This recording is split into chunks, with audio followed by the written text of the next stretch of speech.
Salam semuanya. Selamat datang, selamat sore, selamat mengikuti khotbah pada sore hari ini. Judul firman Tuhan yang akan saya bawakan saat ini adalah keselamatan hanya ada di dalam Yesus Kristus. Tujuan supaya setiap orang harus percaya bahwa Yesus sudah mati untuk menyelamatkan kita dari dosa dan tidak ada nama lain di bawah kolong langit ini yang bisa menyelamatkan kita dari dosa kecuali hanya di dalam nama Yesus. Firman Tuhan buat kita pada sore hari ini diambil dari Kisah Rasul 4 ayat 12 yang berkata demikian, dan keselamatan tidak ada di dalam siapapun juga selain di dalam Dia. Sebab di bawah kolong langit ini tidak ada nama lain yang diberikan kepada manusia yang olehnya kita dapat diselamatkan. Bapak Ibu yang terkasih dalam Kristus Yesus, sebagai firman Tuhan ini mengajak kita, firman Tuhan ini memiliki kebenaran, dan apakah yang harus kita lakukan dari firman Tuhan ini? Yang harus kita lakukan adalah yang pertama, kita harus sungguh-sungguh percaya, kita harus sungguh-sungguh beriman kepada Yesus Kristus, karena hanya di dalam Yesus Kristuslah ada keselamatan itu. Kemudian bagaimana saya harus menaati firman Tuhan? Dikatakan bahwasanya untuk saya boleh menaati firman Tuhan, saya harus setia dan taat berdoa kepada Tuhan. Dan saya harus mengaku bahwa hanya Yesus saja yang bisa memberikan keselamatan kepada kita. Itu firman Tuhan ini adalah merupakan satu kebenaran bahwa di kolong langit ini, di bawah kolong langit ini tidak ada keselamatan kecuali hanya di dalam nama Yesus. Oleh karena itu saya akan berikan pendahuluannya bahwasanya kitab Kisah Rasul ini ditulis oleh Lukas sendiri, yaitu kitab kelima dari Perjanjian Baru yang dilanjutkan oleh daripada Lukas sebagai penulisnya. Kisah Rasul ini merupakan juga satu sejarah yang berisikan tentang bagaimana terbentuknya awal gereja, berkembangnya gereja, bahkan sejarah gereja-gereja. Bahkan dikatakan juga di sana dalam kitab Kisah Rasul ini, yaitu tentang penginjilan yang dimulai dari Yerusalem, Samaria, Yudea, Samaria, dan sampai ke ujung bumi. Sebagai garis besar atau poin pertama dari firman Tuhan ini, saya ambil yaitu arti sebuah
yang aku adalah aku, yang mengatakan bahwa Yesus itu adalah Yehovah, Yahweh, atau dalam bahasa Ibrani-nya Yosua, atau dalam perjanjian baru dikatakan Yosua, artinya menyelamatkan.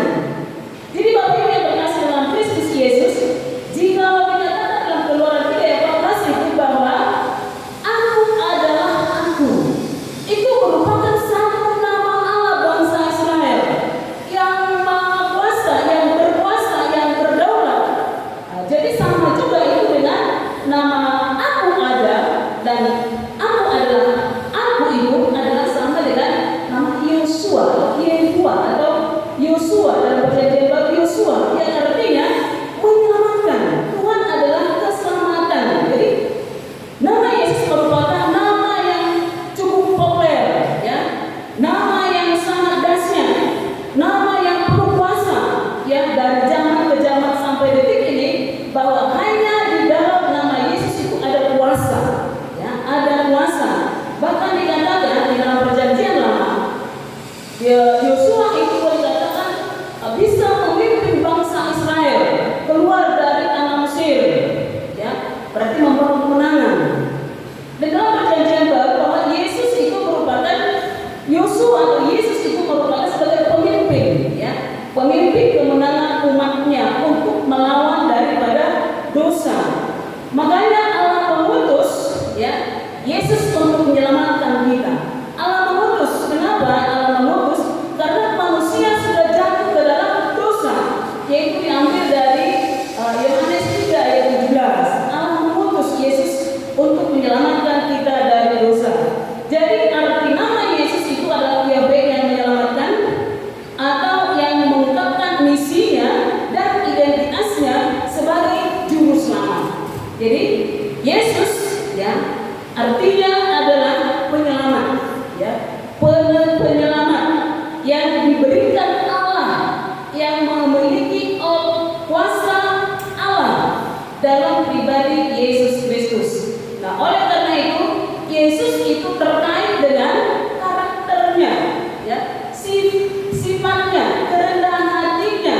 Makanya dikatakan hanya ada satu nama di bawah kolong langit ini, ya, yang bisa memberikan kita keselamatan. Artinya di luar Yesus tidak ada keselamatan. Seperti yang tertulis di dalam Yohanes pasal yang 14 ayat 6 dikatakan, akulah jalan kebenaran dan hidup. Tidak ada satu orang pun yang sampai kepada Bapa kalau tidak melalui Yesus. Jadi Bapak Ibu yang terkasih dalam Kristus Yesus, ada banyak nama-nama di dunia ini, tapi itu tidak menyelamatkan. Tapi ada satu nama, yaitu nama Yesus yang bisa menyelamatkan kita. Jadi itu poin yang pertama. Poin yang kedua adalah keselamatan hanya ada di dalam Yesus Kristus. Nah, ada banyak jalan keselamatan di dunia ini, ya. Contoh, ada orang beranggapan kalau dia berbuat baik dia akan selamat, ya. Dia rajin ke gereja, rajin beribadah, rajin mengikuti persekutuan, mungkin dia selamat. Ada juga orang yang suka beramal, berbuat baik. Ketika dia berbuat baik, beramal, bahwasanya dia sudah selamat. Kemudian ada juga orang yang menyembah berhala atau mengikuti aliran-aliran lain, bahwasanya dia sudah selamat. Tetapi Bapak Ibu yang terkasih, ingatlah hanya ada satu nama, ya, satu nama di dunia ini yang bisa menyelamatkan kita, yaitu Yesus Kristus. Seperti yang saya katakan tadi di dalam kitab Yohanes 14 ayat 6. Jadi keselamatan itu artinya pembebasan, ya, diselamatkan, dibebaskan dari segala aspek, bebas dari dosa, bebas dari segala sakit penyakit, bebas dari penindasan, bebas dari politik. Makanya dikatakan keselamatan, ya, keselamatan. Bagaimana kita memperoleh keselamatan itu? Kita harus sungguh-sungguh percaya kepada Yesus Kristus, beriman dengan sepenuh hati kepada Yesus Kristus. Seperti yang dikatakan dalam Kisah Rasul 2 ayat 21, dikatakan barang siapa, ya, ketika kalau kita sakit, barang siapa yang berseru kepada Tuhan, maka dia akan diselamatkan.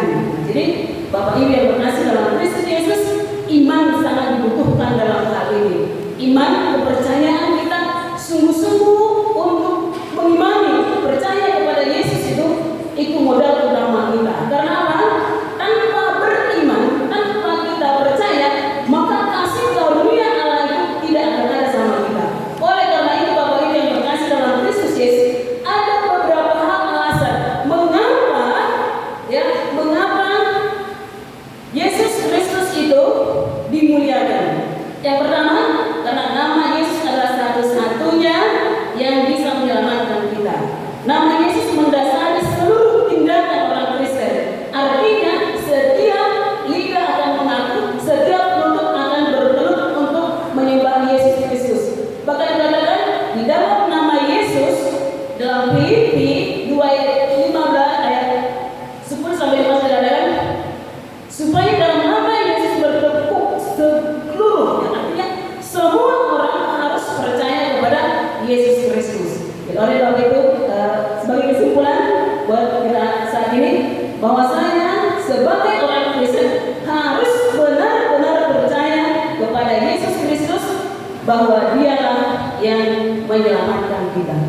Jadi Bapak Ibu terkasih dalam Kristus Yesus, undangan buat kita pada hari ini bagi Bapak dan Ibu, mari kita membuka hati kita.